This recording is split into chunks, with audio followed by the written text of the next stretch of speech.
आज देश की शिक्षा व्यवस्था के ताबूत में एक ऐसी कील ठोकने की कोशिश हुई है जिसने सामाजिक न्याय की धज्जियां उड़ाकर रख दी है।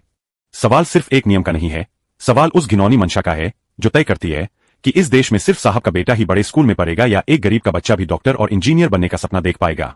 महाराष्ट्र सरकार ने एक तुगलकी फरमान जारी किया था जिसे 1 किलोमीटर के दायरे का नियम कहा गया। सरकार ने बड़ी चालाकी से तर्क दिया कि सरकारी खजाने पर बोझ बढ़ रहा है और सरकारी स्कूलों को भरना जरूरी है, इसलिए अगर 1 किलोमीटर के अंदर कोई सरकारी स्कूल है तो गरीब का बच्चा किसी प्राइवेट स्कूल में मुफ्त शिक्षा का हकदार नहीं होगा। लेकिन सरकार साहब, आपकी इन मीठी बातों के पीछे जो कड़वा सच छिपा है उसे आज अंबेडकर एरा न्यूज बेनकाब कर रहा है।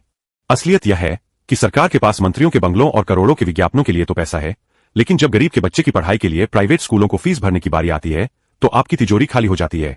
आपने अपनी तिजोरी बचाने के लिए उन मासूमों का रास्ता रोक दिया जिनके मोहल्लों में 1 किलोमीटर के अंदर कोई ढंग का स्कूल ही नहीं है। आपने चाहा कि गरीब का बच्चा उन खस्ताहाल सरकारी स्कूलों में सड़ने के लिए मजबूर हो जाए जहां न छत सलामत है और नहीं पूरे टीचर मौजूद है। यह कोई अनुशासन का नियम नहीं था, बल्कि वंचित समाज के बच्चों को अच्छी शिक्षा से दूर रखने की एक सोची समझी सिस्टेमेटिक साजिश थी। यह राइट टू एजुकेशन नहीं, बल्कि गरीबों के लिए राइट टू इलिटरेसी यानी अनपढ़ रहने का सरकारी फरमान था।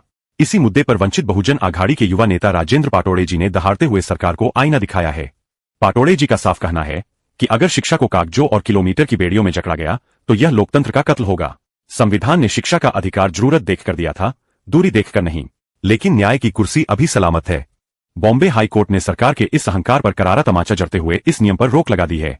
कोर्ट ने साफ कह दिया है कि सरकार अपनी मर्जी से गरीबों का हक नहीं छीन सकती। यह सिर्फ एक अदालती फैसला नहीं है, यह उन लाखों पिताओं की जीत है जो पसीना बहाकर अपने बच्चों की आंखों में बड़े ख्वाब सजाते हैं। आज महाराष्ट्र सरकार को जवाब देना होगा कि क्या इस देश की नीतियां गरीबों के लिए बनती है या उन्हें दबाने के लिए। देश देख रहा है और अब जवाब चाहिए।